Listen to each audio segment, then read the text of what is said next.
Ahoy hoy and welcome to the Nerd Herd Comic Book Club. I'm Shane, your host, and I am joined as always by Scott up here Shemai, everyone.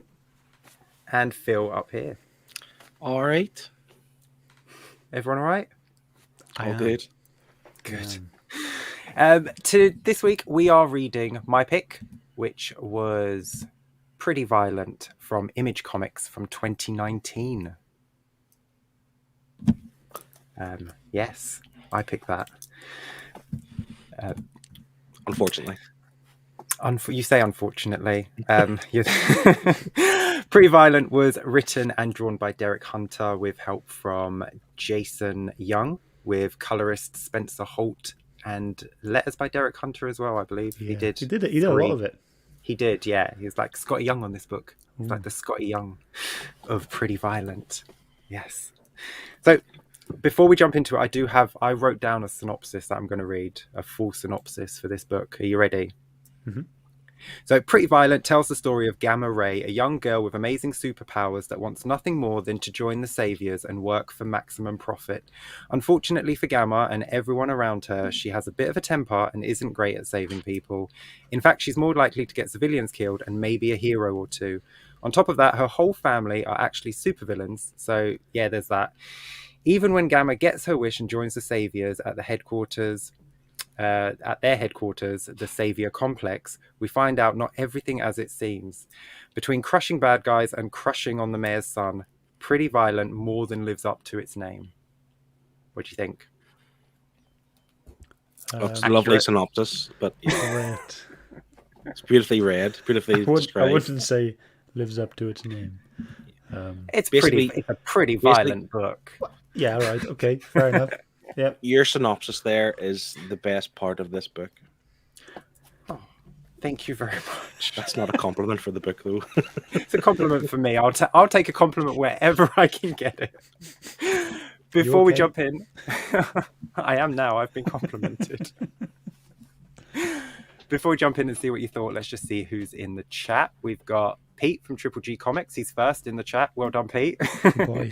Right on his tails is Blue Sonic, who's second. Hi, Martin. Sonic Thanks for joining. Sonic second. Yeah, he's not the fastest. Not very fast, is he? Sean from Panels in a Half Pint. Evening, peeps. Hi, Sean. Thanks for joining. We also have the Funky Gibbons. Heidi Ho. Hi, Liam. Thanks for joining. Connie's in. She says, hey, fellas. Hello yourself, Connie. Thank you very much for joining. Fellas. I love fellas. I love using that word. I think I use it too much. Probably use it more than LOL. So yeah, Phil, I'm really loving your name. So I think we're going to jump in with you and your thoughts on this book, please. It's good that you want all the negative out early. Let's make no mistake about it. You've even mentioned this is the Scotty, or whoever this guy is the Scotty Young of Pretty Violent. But except he's not Scotty Young at all. It's not the same level. So you're obviously drawing comparisons to I Hate Fairyland. And that's what I've done this whole time, because it's the same type, the same genre, the same character almost, the same silly words they're using, silly phrases. I can't say it's a bad book or drawn badly. It just fell really flat. It didn't grip me. I don't think. I had no interest with this whole book. It was a bit boring, to be honest. It was not on the same level as I Hate Fairyland, and I wasn't a huge fan of I Hate Fairyland. It's just, for me, it fell flat, which is a shame, because I know this is, you like this book, and we talked off air there that, Shane, you have a type.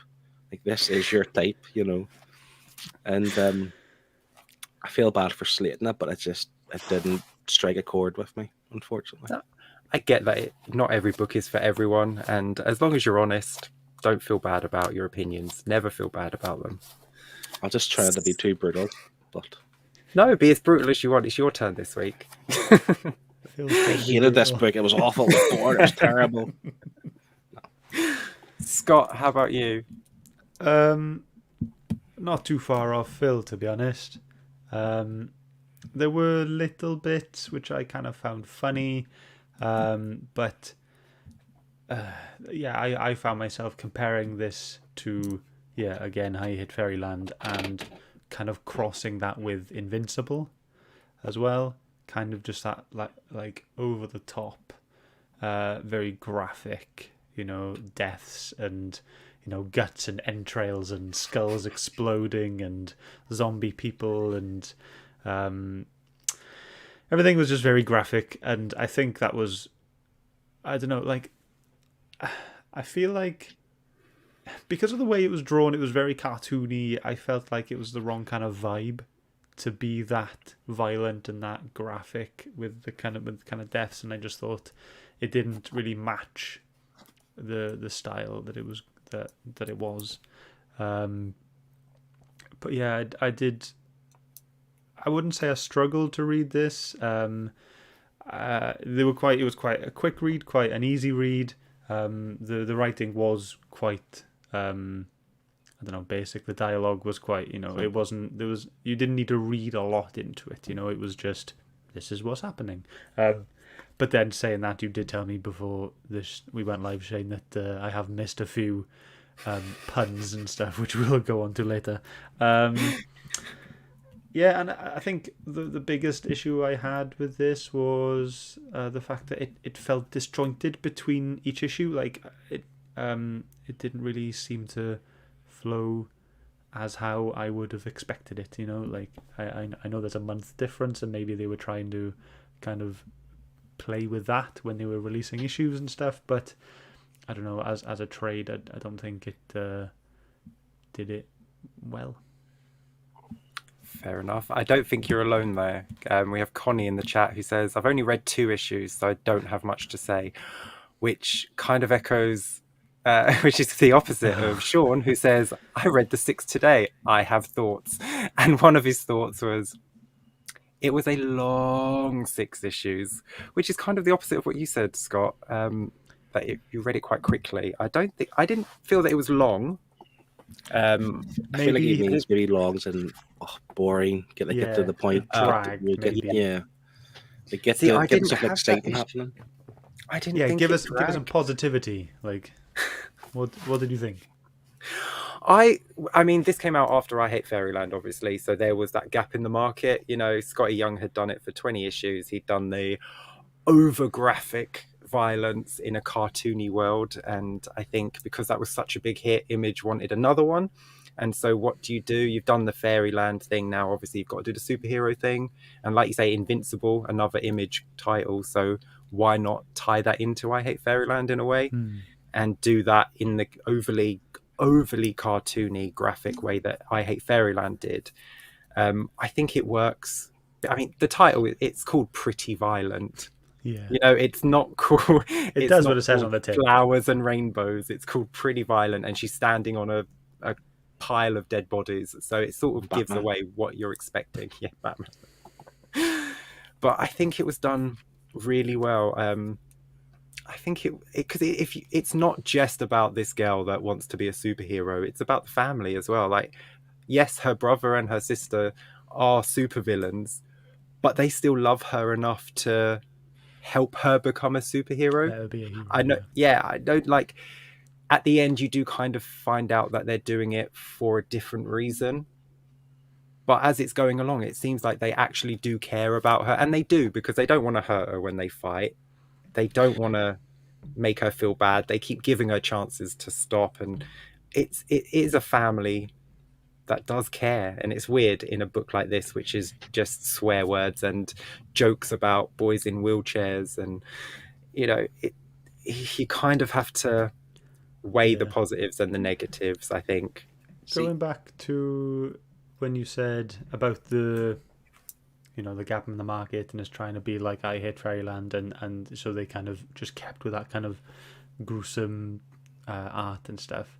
I was okay with it in I Hate Fairyland, and I don't know what it is about this. Like, some of the art for me felt like it wasn't finished, or like it just there wasn't enough time spent on it, you know what I mean? Like, Scotty Young is a great artist, and maybe it's just because of that, that's why we're drawing these kind of comparisons. But I just thought it just didn't look finished off some bits. I have the term written down. It's quite offensive to the artist, I'm sure.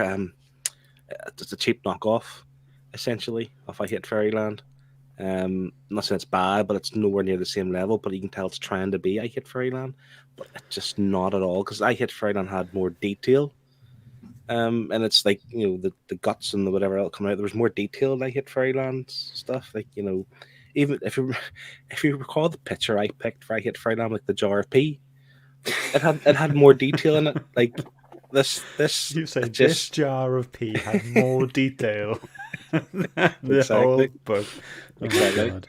That's what I just think this kind of lacked something. It lacked a little bit of uh, oomph. Like it lacked something. Bit of umph, yeah. Yeah. See, I think the chat is torn here because because Connie's only read 2 issues. She said the 2 issues I've read were pretty fun. I like the gruesome versus the cutesy style, but again, she's only read 2. So she may have the same issue as Blue Sonic had when she finishes. Blue Sonic says, I found that it's funny at first, but it started to wear off after the 3rd issue. So Connie's got that to look forward to. That's the exact same thing I came up against. I think I was happy with it for the first 2 issues, and then issue 3 it just started to slightly come off the rails a bit. Yeah, the humor wear off quickly. To be fair, the humor it wasn't even smart or clever humor at the start. I remember I think the first few pages whenever she was obviously thinking she was helping, but she was killing people, and they were just like shirting words like unacceptable, and just like Ron like that. I found that quite funny. I really appreciate that. But then after a while, it just got a little bit boring. Like the first issue, after that, that went downhill for me. So to be fair, could that be a trade issue? Like if you were reading it monthly and you had a gap between each issue, because I read this monthly, obviously, like I read I Hate Fairyland every month, so Yes. I wasn't getting the fatigue. So do you think that could be a bit of an issue? I'm not sure, because in terms of fatigue, like reading it all in one kind of binge, I suppose you think that it does get a little bit boring if you had a month in between, possibly. But maybe those kind of slight humor, like remarks, you would maybe forget for the next issue. So if you see something like again, you're like, great, because they weren't important parts of the book; they're just kind of wee add-ons that make things a little bit funny. So suppose in a way, if you read it monthly, you forget about those things from the previous issue and appreciate them again in the second or third issues. I suppose it's possible. Phil, you've made a lot of comparisons already to I Hate Fairyland with this. How do you think you'd have dealt with this book if you'd never read or heard of I Hate Fairyland? Ooh. See, I don't have a mind big enough to think about that, because I have read I Hate Fairyland, so I can't. I don't know what it's like. I've not read it, but to be fair, this kind of type of book never really interests me. I mean, it reminds me of like things like Ren and Stimpy and Rocko's Modern Life, that kind of old school cartoons. I did like back in the day, but I don't really have the time or the appreciation for it now. So maybe that's where it comes from. Like if I read this book in the solicitations books that comes out every month, I wouldn't bat an eyelid. I wouldn't be added to my pull list. I'll just flick on to the next page and find something else. It just wouldn't be my thing to pick. Wow. It's just not my thing. Well, let me just catch up on the comments on that note. but I love you, Shane. Don't hate me. Sean says the general idea of the story is good. The execution, however, left a bit to be desired. I think that would be quite fair. I think that's very fair. Because Triple G says he saw the cover and thought, great, I Hate Fairyland vibes, but you guys aren't selling it to me. Don't listen to them, Pete. Listen to me. I do have some good things to say, before we talk about our pages, and it is art related. I think I really liked the way they kind of drew the sound effects. They were all done really well. I really enjoyed them, and just thinking like, what else can they do? And my page pick kind of highlights that for me as well. And there was a lot of really cool. I don't know if there's a name for it, but it's when like things go past the panel borders, when it kind of looks like it's popping out at you. Do you know what? Is there a name for that? But there was a lot of that. And I was enjoying it. I thought it was really cool when they used it. Like one of them was when in the first issue, in the first couple of pages, Gamma Ray gets slapped across the face, and her head comes out of the panel. And I thought, stuff like that. That was done well. I did like that. Yeah, those are my good things. Is that it? Well, I think Connie agrees with me on the fact that the trades might be a bit of a hindrance to books like this. She says, I think some runs don't translate well into trades, and this might be one of them, because the humor probably would still be funny with a gap in between. So I think that might be my problem, because I did read them monthly, so I got a whole month in between, so I got all the the life out the way, and then I needed something to cheer me up, and Pretty Violent came out, so I was in so every month I was in a decent headspace, I suppose. But to sit down, I can understand being a bit tired of the swear word and some of the jokes, but some of them really landed well for me. I have to admit, I totally agree with that. Like the when she saves the guy, she thinks the guy's in a wheelchair and she thinks he's going to kill himself, and she swoops down and saves him, and he's like, "You're making me miss my train." No, that to be fair was funny. Yeah, I like there that. were bits in there that were good. Those are the ones. Those are the parts I appreciate, because those are the ones, like those little silly jokes in I Hate Fairyland, that I really, really liked as well. So I think if we're going to compare it, I Hate Fairyland, if you think about, certainly for me, and I think even for Dean and maybe for Scott, I don't know, but like Larry played a big part in what we liked about I Hate Fairyland. I think maybe, like, what's her name, Gamma Ray needed a good sidekick. Like even Cavern Kid. Even that guy who the brother, even the one who was kidnapped by her brother, who had like Stockholm syndrome. Like if he had been her sidekick with Stockholm syndrome, that would have added something on to her. So that's something that they've missed out on. Good. So I definitely think like they missed something, like somebody to play off Gamma Ray. Yeah, quite like Larry did. 100%, I agree. Should we go to our pages? Yeah, let's go. Who should we start with? Let's start with Phil, because Phil's up in the top corner. Phil, tell us about this page. Again, the art, I mean, it's not like it's bad art. I think it is what it is. It's very cartoony, of course, but there was just quite a lot about this page I quite like. This is like the first 2 or 3 pages at the very start. And obviously, the idea... Mad Manimal. Is that, that's... I should have written this down, but so that's the main villain at the start of the book, and he obviously rips this pedestrian in half, but his guts and his blood spill out like dead, because he is dead. It's just I didn't notice that. So that's really stuck out with me. Like it's just like it was quite clever in that way, where there's kind of doing that. But even I don't know what it is. The guy that's smoking a cigar at the bottom too, I think looks really cool. Like the kind of stubbly, square, rounded jaw. Like, it just looks really strange as well. But this is whenever the people were turning on her. And they're letting their anger out on her. But we hate you worse. It's just like, it's so stupid. But I mean, the art does play its part in kind of portraying the story, I suppose, really. But that's a great thing I'll say about this. Yeah, it's a great scene. He's like, I'm just going to use these dead bodies to beat you to death with. And like, because she swoops in. It starts off, and he's in human form, and the Hulktress is like taking him to prison, and she swoops down and attacks the Hulktress, doesn't she? Thinking she's the bad guy, and then he turns into the monster. And I think that's awesome. It was good. Like seeing that page just makes me want to say that I did struggle at some points to get on with kind of face proportions, and things just looked very either like disjointed or too big or too small, or just like I know it's a drawing and it's not real, but unrealistic. I was just like, I just don't get it. I was focusing so much on just trying to figure out, how does it look like this? Like it should look more realistic, but I don't know. Maybe it's just my own hang-ups, I guess. I think if you go into a book like this, you have to sort of lower your expectations for body size, type, proportions and dexterity. Like bodies will move in ways that they're never meant to move when it's overly animated like this. It is very like Ed and Eddie style, isn't it? But let's see your page. Okay. So Phil? It's going to say Ed Nitty's funny. That's the difference. It is. So this is a panel from a page. This is half of a page, and the thing I liked about this the most was the transform noise thing in the background.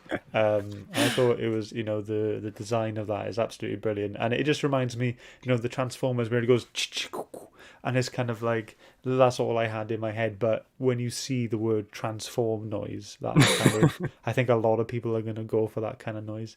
And it's quite a cool design as well to have this tank transform into a robot, and I really like the way it looks. And yeah, so I went for half a page this time, but mostly because of the sound. I did have to double take on this just to see where that gun torrent was coming out of. Yeah, I think that's intentional to make you think that it could be a penis. Let's be honest. That's the intention, I think.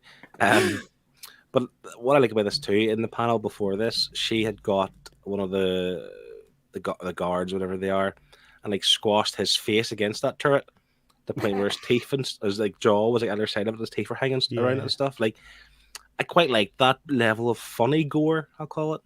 But even the fact that they kept that blood there, like they could have easily just not drawn it, no one would notice, but they kept it in, I suppose, and that's something. That's a positive, isn't it?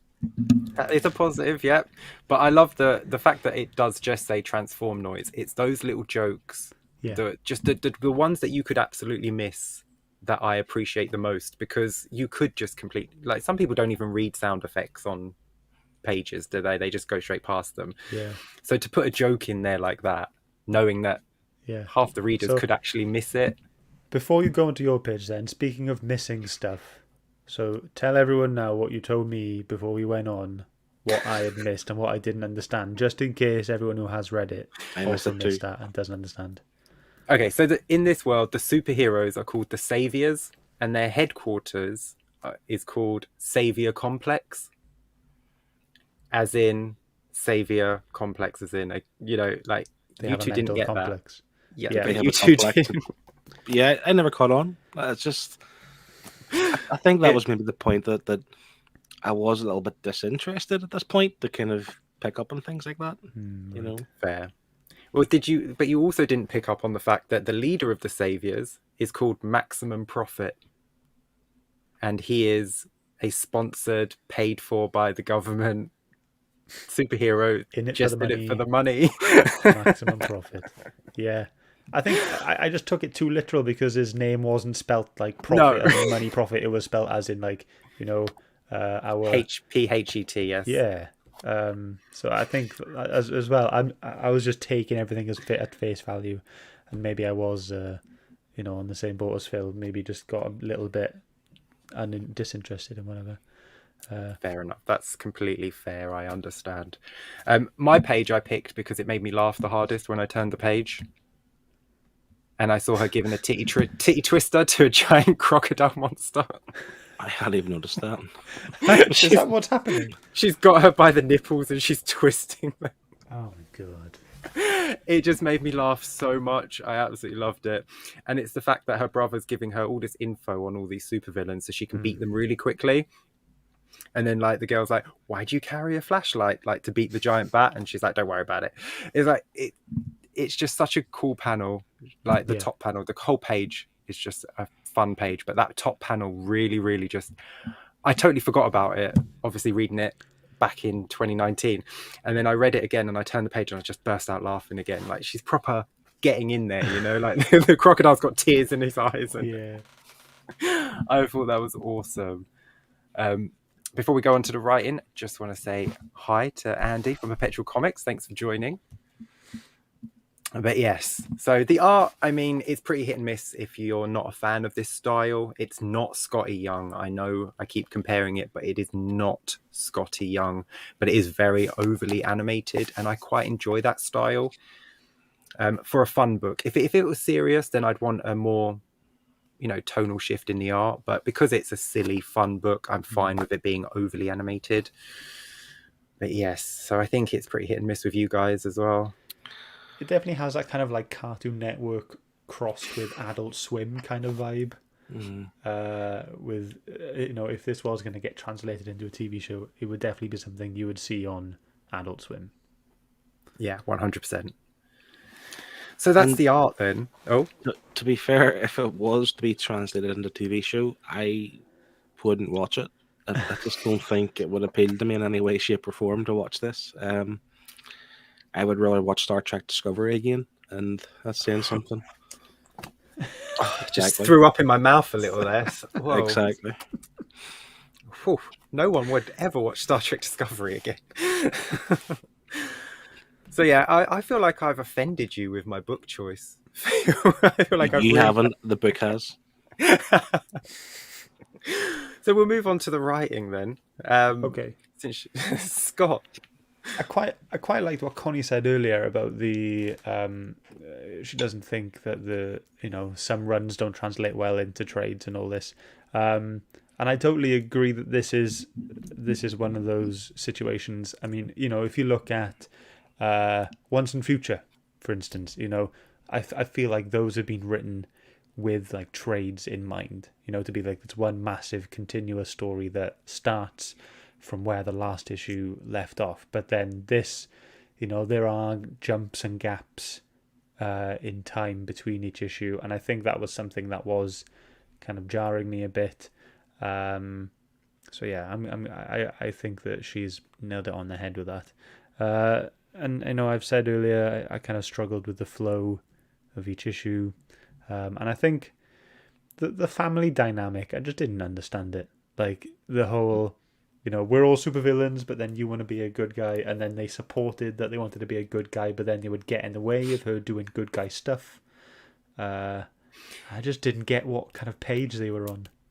Well, they were actually using her for intel, wasn't it? That's why when her and Misty go to the docks, because there's going to be a huge weapon shipment that's going to be attacked, they're outside dealing with the people that are going to attack it, while her brother and sister go inside and steal the weapons. So they're using her for intel.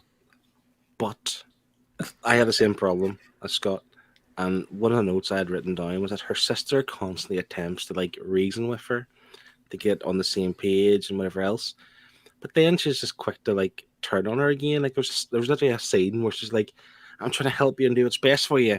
It's like, "No, I don't agree. Okay, send in the minions." And like so, within like 2 sentences, within 2 lines, you're sending in your minions to kill her. Like it made no sense. Are you trying to reach out to her? Are you trying to get her on side? Are you trying to help her? And then are you trying to kill her? What are you trying to do with her? I think as well, like there's a lot of stuff that's not really explained. Like obviously they mentioned the mum and dad briefly at some point, and I didn't even catch on that Merc and is it Sludge or Sludge. Is it Sludge were brothers until a little bit later on. And I just think like we've said before like about exposition and stuff. Like I think we needed some of that in this book. Just explain some stuff. Just give us a little bit more detail to explain the dynamic, like what happened to her parents. Were they evil geniuses? Were they villains? Like what did they do? But also like I just don't understand this. Like that's what I was saying, the dynamic of the family. Like I don't really know what happened at the last issue, because they were all going after this one guy. What was his name? I forget his name. Kill Count. Kill Count. They're going after him, but then she was going after him. But then the mayor's son, who's a spoiled little brat, was trying to kill him. But then the family was coming to save him. But then they wanted to kill him. But then they were hired by somebody else to come down who was Kill Count's dad. I just lost track of what's going on with this Kill Count fella. Like who wants him dead? Who wants him alive? I just had no idea what was happening. I lost track. Wasn't it all just a big ploy from Maximum Profit? This is what I kind of understood, and this was only kind of, you only understand this at the very last page, don't you? Mm-hmm. Where because he was the guy with the flaming head, wasn't he? Yeah, because and this was my other thing. Like, so like I said earlier, I didn't really understand the flow and why the story was going where it was going, and nothing got explained. Like nothing linked up until the very last issue, where you do see Merc chatting with this kind of fire-headed demon kind of guy, and then he wants to get information, doesn't he, on Gamma Ray, and was he threatening what was he doing? Threatening to kind of embarrass her publicly and stuff like that, wasn't it? And then it's not until the very last page where you see the costume that was being worn by that guy in the wardrobe, where Maximum Profit is letting Gamma Ray stay. And I was like, right, so now I understand. But then I was thinking, if I was reading this monthly, I'd have found this really frustrating, because I would have had to have waited 6 months, reading 5 months of this, not understanding what was going on, and then it all being tied up in the very last issue. Like, I think I would have appreciated more if we had a bit more breadcrumbs at like issue 3. Yeah. Like issue 1 and 2 could have been the really fun ones, and like, oh, I like where this is going, I'm having a laugh. And then issue 3 should have been where more of this kind of story was starting to kind of bubble up, and try to explain a bit more to the readers. See, it could be because I lost interest, to be honest, but I still, even after you explained that, Scott, and at the end of this book, I still don't really understand. Like, I feel like I need someone to hold my hand through this book, not because it's so overly smart, it's because like I just don't get what happened. Like, what? So Maximum Profit is actually a bad guy and is actually Kill Count's dad, and has made a deal with Gamma Ray's family to publicly embarrass Gamma Ray, and he is also acting as Maximum Profit and being nice to Gamma Ray, giving her a place to live at the complex, in a bid to keep her sweet, pretty much. Yeah, But then so Maximum Profit is playing both sides.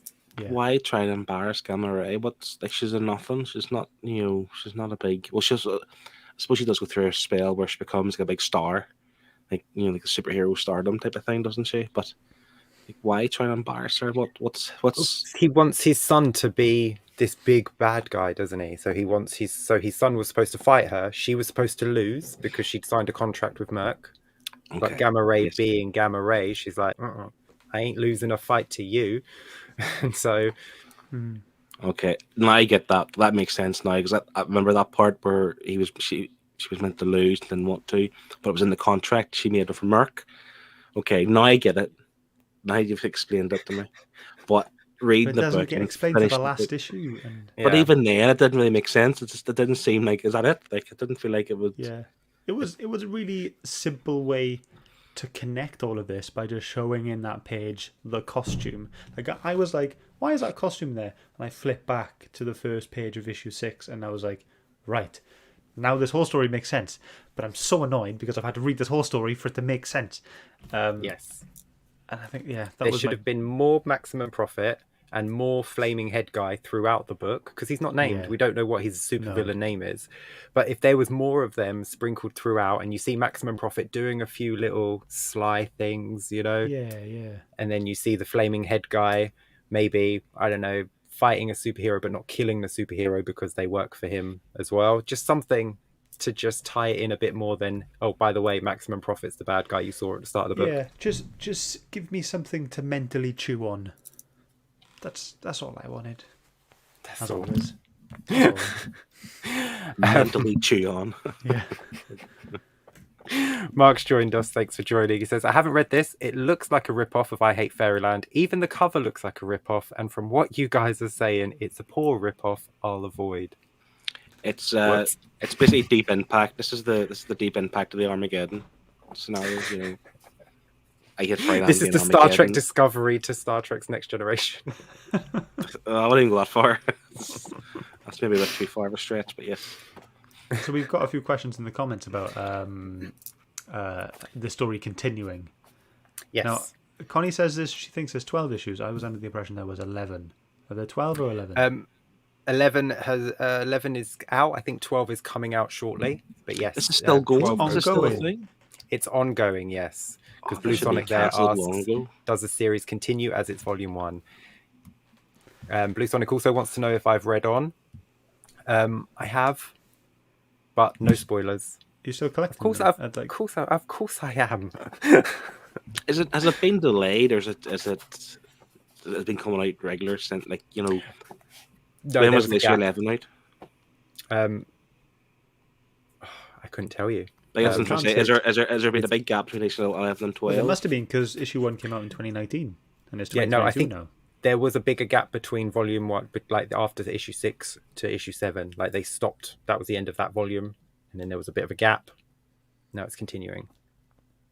Okay. Because they did the same with I Hate Fairyland. That took months and months and months breaks all through its run. There's only 20 issues of that, but I think it ran for like 3 or 4 years.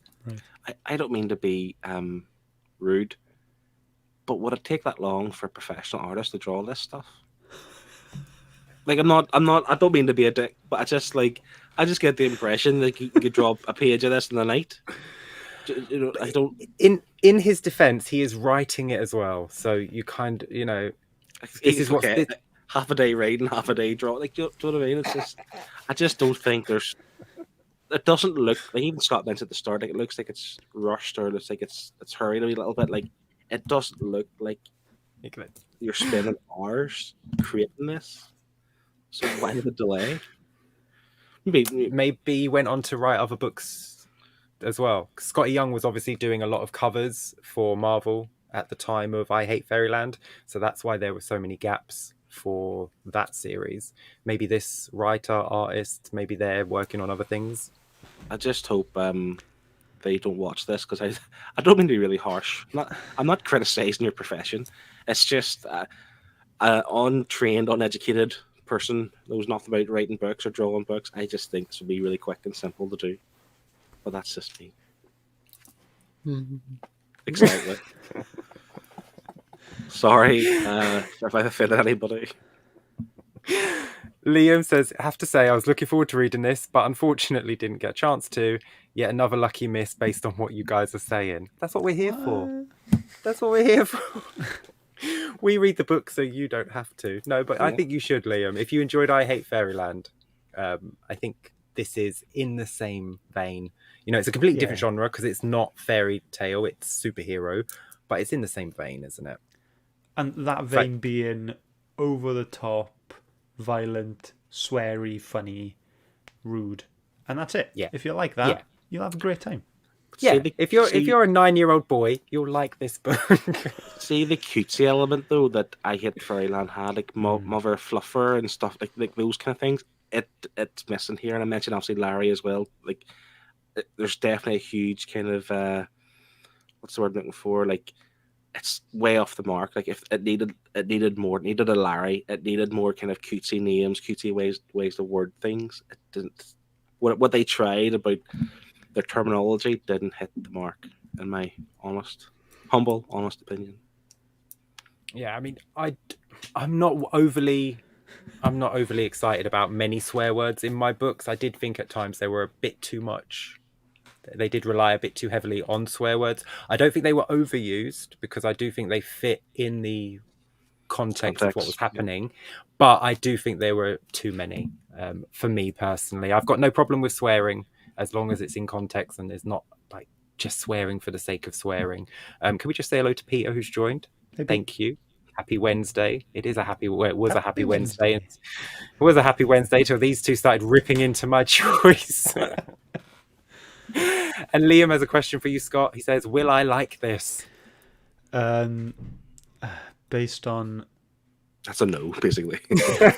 Liam, just look at... Trying to think back what you scored I Hate Fairyland and just knock it down a peg or two and then go from there.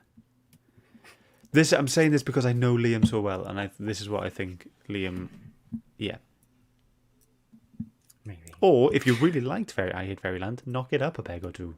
I don't know. There you go. My answer is if you liked if you liked I Hate Fairyland but thought she should have superpowers, maybe this is the book for you. Chris from Off My Shelves is answering your question. He says maybe he took ages because he was deeply upset by overly critical YouTube personalities questioning his work ethic.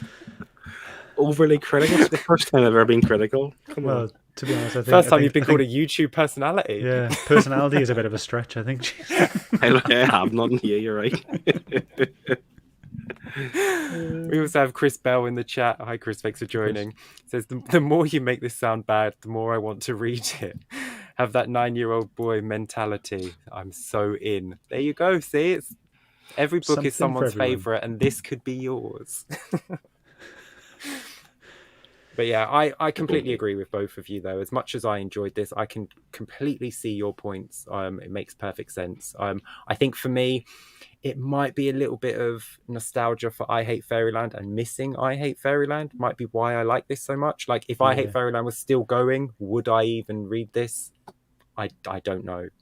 Because I'd have I Hate Fairyland to fill that gap. like if you had both issues and you held them both, go, this one, or do I want this one?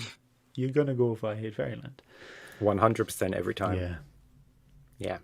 I want to bring up the I don't know, in my mind it's the elephant in the room.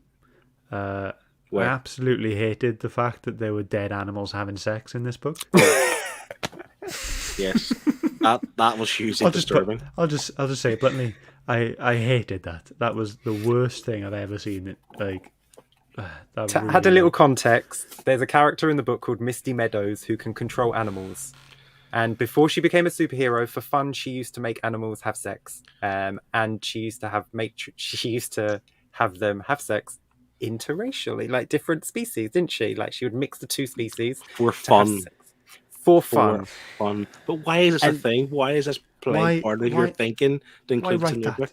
Yeah. If you have that kind of power, wouldn't you try to get like the cutest puppy by getting to on what? Watch it. What are you doing? What are you doing with yourself when you're doing this is happening? Like, I just know there's other things to do if you had this power in the world.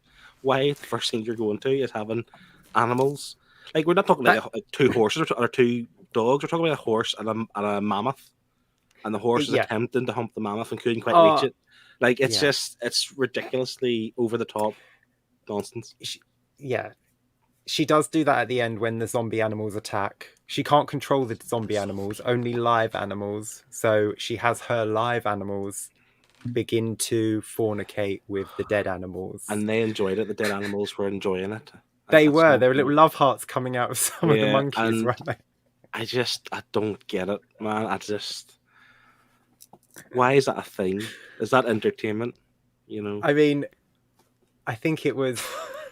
They brought it up. They'd mentioned that she did it, so they had to show it, didn't they? It's Chekhov's gun. They mentioned it. It has to happen in the book at some point. But it's the fact that it's not just that it happens. It's when Gamma Ray screams, "Quick, Misty, make the F word," and it's just like that's the thing that jumped to her mind. Like, that will help. Just make it happen. I mean, I get in a way, okay, in a way that they mentioned like 3 or 4 issues in the book that she had this power, and I got to the point where the animals were attacking Gamma Ray, or I can't even remember what was happening. They're preventing something, so she obviously made them FUCK in order to save the day, essentially, right?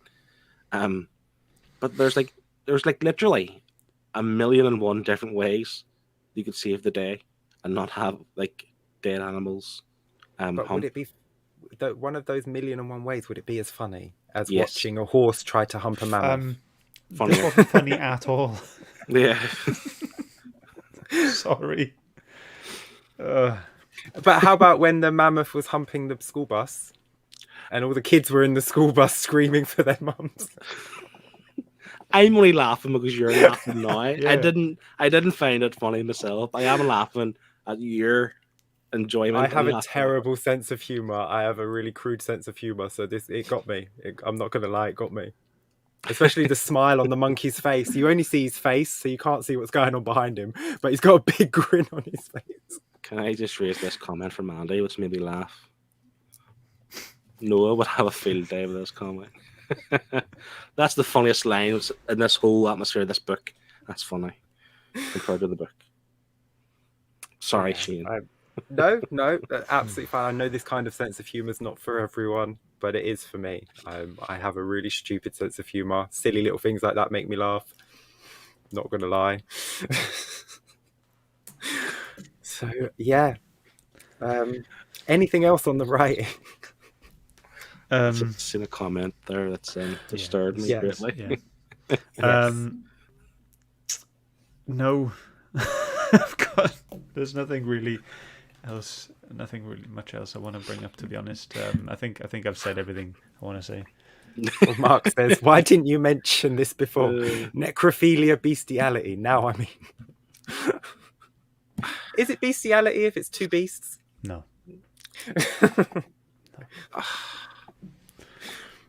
So yeah, I don't know what to say. how about we move on to final thoughts and scores then, if you have nothing left to say? I do have actually one thing to say. I need a question answered.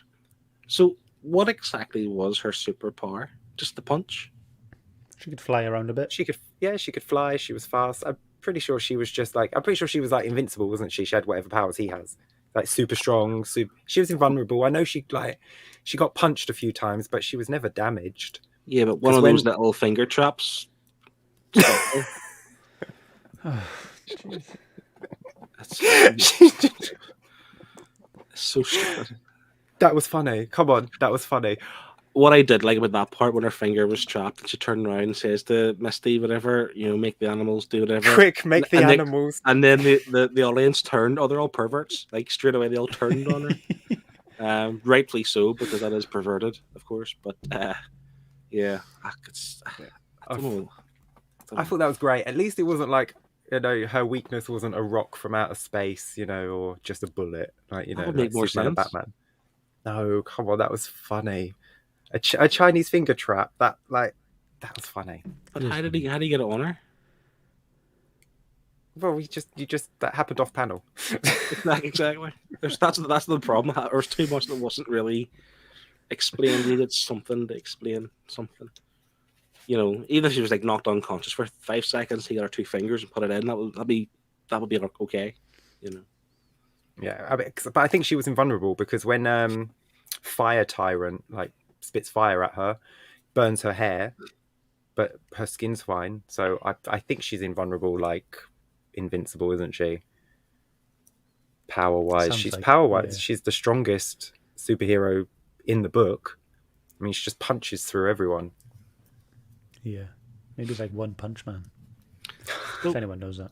I have a question to ask then. So, out of all the you listed all the characters there. Who was your favorite character of the whole thing?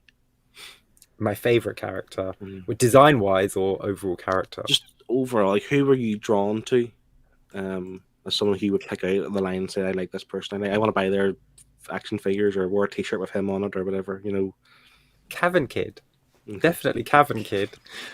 He was just this poor little boy that's just looking for this supervillain layer, finds it, they capture him, they're gonna kill him, and then they just decide to keep him as a pet. And he's just got a collar on. Even when he escapes, he's coming to he's getting cleaning part of their supplies. plan to go back. Yeah. I liked him too. That's probably the one I was drawn to. I feel like we needed more of him. But again, I would have liked him teamed up with Gamma Ray. And maybe he does down the line. But that's one of my big things with this book too. I just didn't care about any of the characters in any way, shape, or form. They could all die at the end of the issue, and I would be like, great, that's the end of that. Next. Let's go to Batman. Yeah. Even Captain Friendly. Captain Friendly. Come on, Captain Friendly. Fair enough. And that's the thing too. I get the impression they were trying to take the piss out of the Hulktress, of DC and Marvel characters, and it just didn't pay off.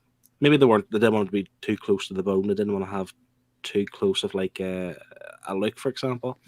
But it wasn't overly funny or oh yes, that's the Hulk, or this is the version of Superman, or this is the version of Batman. It just didn't strike a chord. They missed the boat in that. Fair enough. It was the Iron Man style character. What was it called? Mechanics. Yep. Yeah. I know he wasn't in there for long, but I think that's the one I like the most. Not that you asked who I liked most, but yeah. No, Phil asked me. He didn't ask you. I asked everybody. And everyone in the chat too. Comment, who did you like the most in this book? See, I'm fair. I'm not overly critical. I have a nice personality on YouTube. Wow, that comment really got you, didn't it, Phil?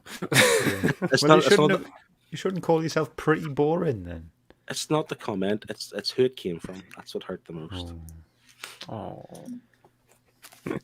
All right, let's get into final thoughts and scores. Everyone in the chat, if you have read this, please feel free to drop your score in the chat and we will add it to ours to get an overall for this book. Phil, let's get your minus score out of the way. It's not going to be minus, which is surprising because maybe it could have been. But truth be told, it didn't interest me. It didn't grip me. I don't care enough to read on. This is going to sound really awful, and it's not actually. If I say this here, you think I'm going to score a 0. Essentially, this book, it passed time. It's time that I'm never going to get back. You know, it didn't fulfill any kind of need or want that I had. It was just a thing. It was a book with words and pictures, and it passed the time. And that's harsh, I know. I just didn't. It's not my thing. It wasn't my thing at all. But I do appreciate the semi-effort that went into it, and some of the humor was poor and fell flat. I'm comparing it to I Hate Fairyland. That's my problem, and I'm gonna go 4 because I don't want to go less than 4 because I don't want to upset anybody. But a 4 is upsetting enough. 4 is what it is. It's better than Witchblade, but it's not as good as I Hate Fairyland. It's better than Witchblade. That can go on the back of volume 2. It's better than Witchblade. Why not pass some time with some words and some pictures? That's better than Witchblade. Yeah. Scott, how about you? It didn't really feel like an original kind of thing. It did just feel like, you know, I Hate Fairyland is over.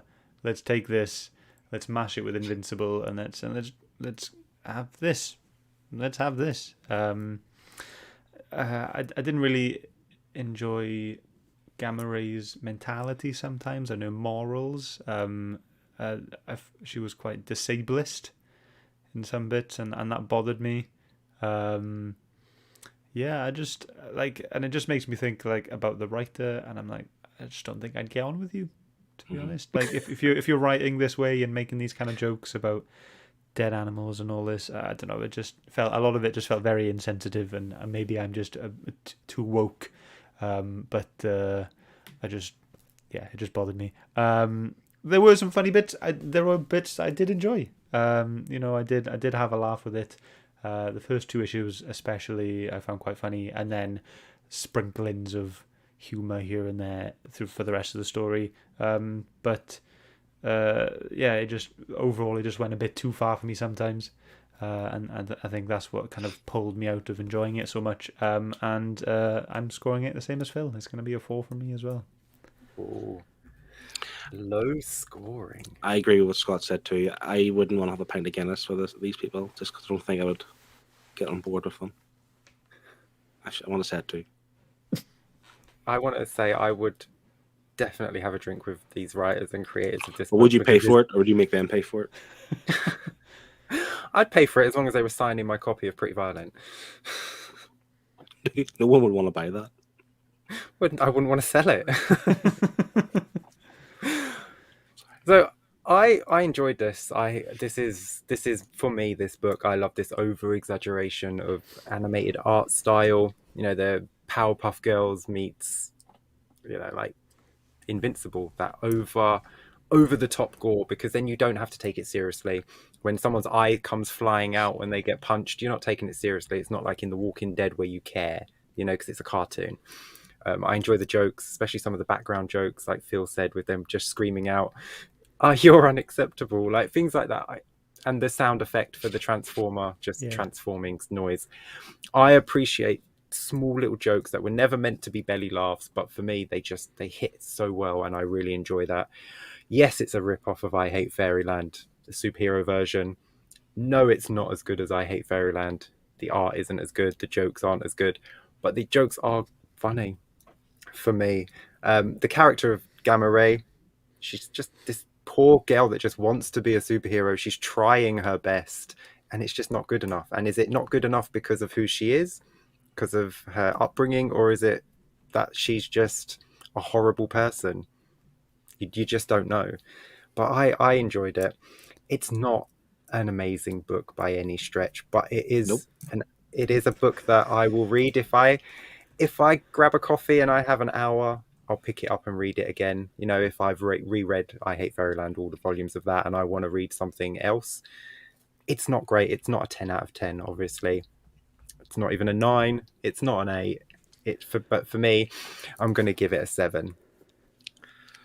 To be fair, if I was having a coffee too and I had this book nearby, I would open it up, especially if there's no coasters nearby to put my coffee on top of. That's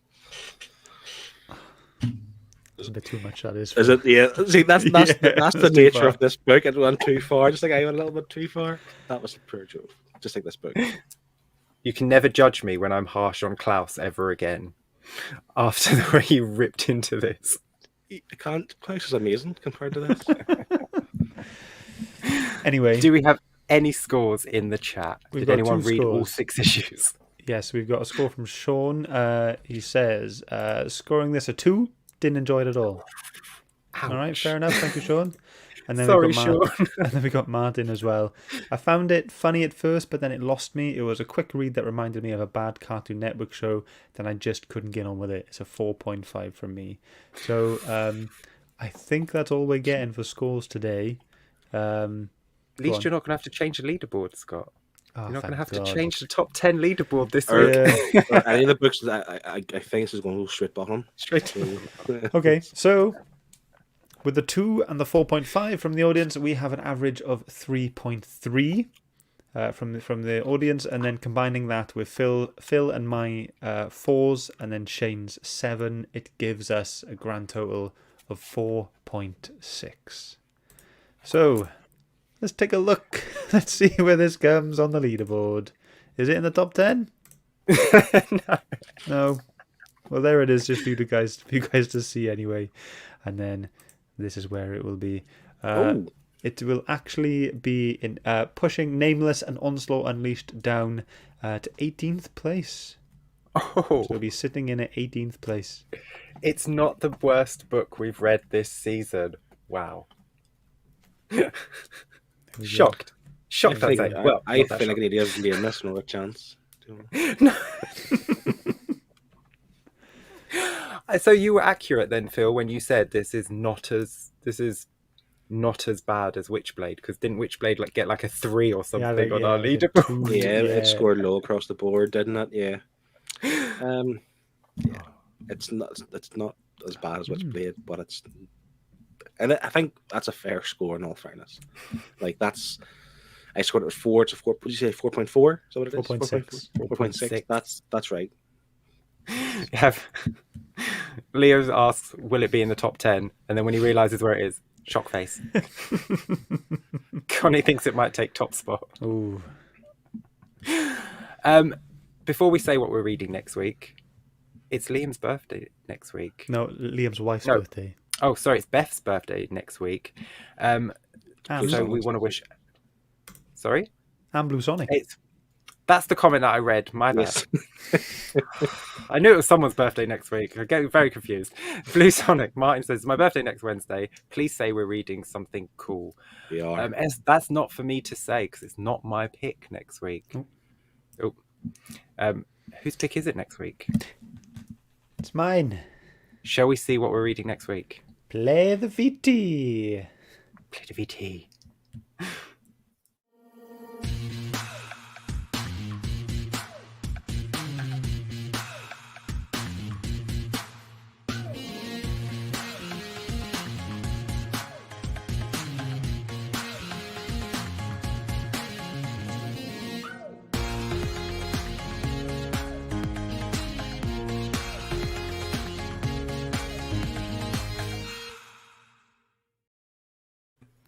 There we go. So to answer How's your that? question, Liam, yes, we are reading something good next week. Blue Sonic. Yeah. Blue Sonic. Yes, we're reading, for everyone listening on the podcast, we are reading the Ultimate Volume 1 Superhuman from 2002. I'm looking forward to reading this. I picked this book up quite a while ago, and because I put it on this list, I've been waiting to read it, so I'm looking forward to getting into it. You haven't had a cheeky peek. No peaks at all. Ooh. I love Sat that on that the shelf. image used there. Where it's like the picture of the Hulk just shouting, "Betty!" Yeah. But yeah, Martin seems to be quite grateful for that. Yes. There you go, And brilliant. Connie says she'll read along this time. Correct. Of course she will. It's Marvel. Of course she'll read along. Don't forget to get your pages in, guys, as well. If you want to have your Yes. pages featured, pick your favourites and send it over. Yeah. I wonder why no one picked a page for Pretty Violent this They all gave up after the first issue. Oh. Like we should have. I'll do better next time. My next pick will be better. I promise. I'll try Shame. to. You do you. That's all we ask. I think we should have like a what's the word, like a, if you pick something and your pick takes the last spot, you're then barred from picking again for the next round. Miss a go, like go Yeah, to like jail. miss do a go. not collect I think we should do $200. that. It's like the go to jail. Yeah, Oh, man. Mean. but you didn't come last. It's okay. Oh. So yes, that was Pretty Violent from Image from 2019. If you stuck around this long, thank you very much. We really appreciate that. We will see you next week with Scott's pick, The Ultimates Volume 1 from 2002. Please read along. Share your thoughts, share your scores, and share your pages with any of us on Instagram. You can send it to me at Dawn of Comics, Scott at Scott Shelf, Phil at Phil's Nerdyverse, or of course the Nerdhood Comic Book Club. You can send them anywhere and we will grab your pages and we will put them up next week. So at the end of every show, what do we say? Bye. Get your waves out. Bye everyone. Bye. Where's the outro? There's outro. Quick, Bye, everyone. love you.